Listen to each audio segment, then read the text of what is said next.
The theme now is America First. You watched it play out last night in North Carolina. What was your takeaway? This has been Donald Trump's theme all year long, and this is why he won the White House.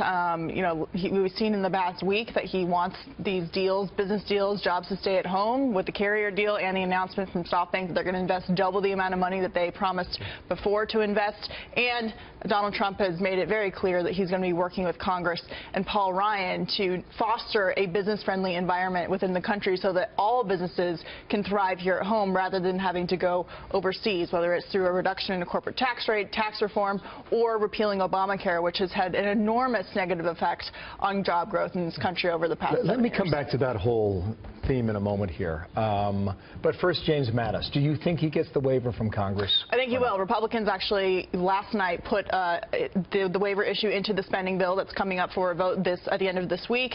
If Democrats want to deny James Mattis his waiver based on that issue, there will be a government shutdown, and it will be their responsibility. So Republicans are pushing the issue. It expedites the issue to make it happen before Donald Trump takes office on January 20th, before he's sworn in.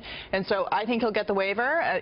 Outside of Democrats trying to be obstructionist because they're opposed to Trump, there hasn't really been a lot of bipartisan criticism of James Mattis. He has a lot of respect from both Democrats and Republicans for his judgment on the battlefield. Secretary of State, I thought Mr. Trump made some news this morning in that interview on NBC. He said that he will get an announcement next week. And he was asked to take somebody off the list that's been made public. He did not do that, which tells us Mitt Romney is still in the running, as he said. What is your sense about who he decides? You know, it's hard to tell.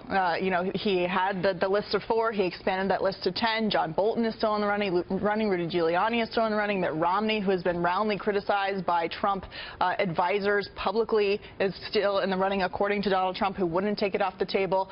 General Petraeus would add to the general list. There's been a little bit of pushback on that. Joe Manchin is an interesting choice, considering he's a Democrat from West Virginia, Democratic senator. Democrats have to figure out what to do with that seat should he be chosen for the job. So this is clearly a position that Donald Trump thinks is very important in a representation of the United States around the world. And based on his America First mantra, he wants to make sure he has the right person to do that job. What was curious about part of his answer, I thought, Katie, was that he said, you know, Mitt and I have come a long way, basically. Yeah.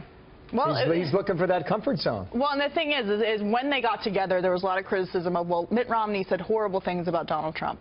But the bottom line is that they were willing to put aside their differences, their egos, and really come together about what they can do for the betterment of the country. Whether they were able to reconcile all of their viewpoints, whether it's on Russia or other issues, so that Romney gets the position, is another story. As we just saw, there's a lot of people in line for the job, and I'm sure Donald Trump will make the best decision that he thinks to represent his Make America Great Again slogan all around the world. You commute between Washington and New York City. We know what's going on in this town. Yeah. Give us a sense of Washington when you tick off the list of things to do. Tax reform, Obamacare, infrastructure. A lot of promises out there. Well, how is that now being received? Well, considering Republicans are running the Senate and the House at this point, a lot of those promises can be, fulfilled. It's more difficult when there's a split government to make that happen.